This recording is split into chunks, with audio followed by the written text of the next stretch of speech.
আনুষ্ঠানিকভাবে আত্মপ্রকাশ করল জাতীয় নাগরিক পার্টি।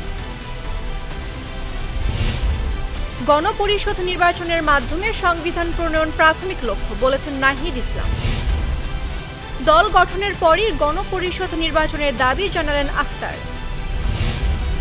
বিভাজনের রাজনীতির ঊর্ধ্বে উঠে একতার রাজনীতি চালু করব, বলেছেন হাসনাত। অপারেশন ডেভিল হান্টে আরও ৬১৮ জন গ্রেফতার। রোজা শুরু কবে জানা যাবে শনিবার।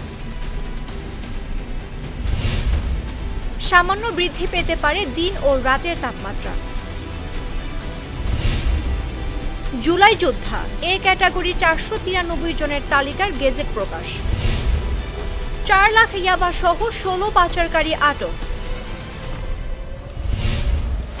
রোহিঙ্গা ক্যাম্প পরিদর্শনে ইউএনএইচসিআর প্রধান।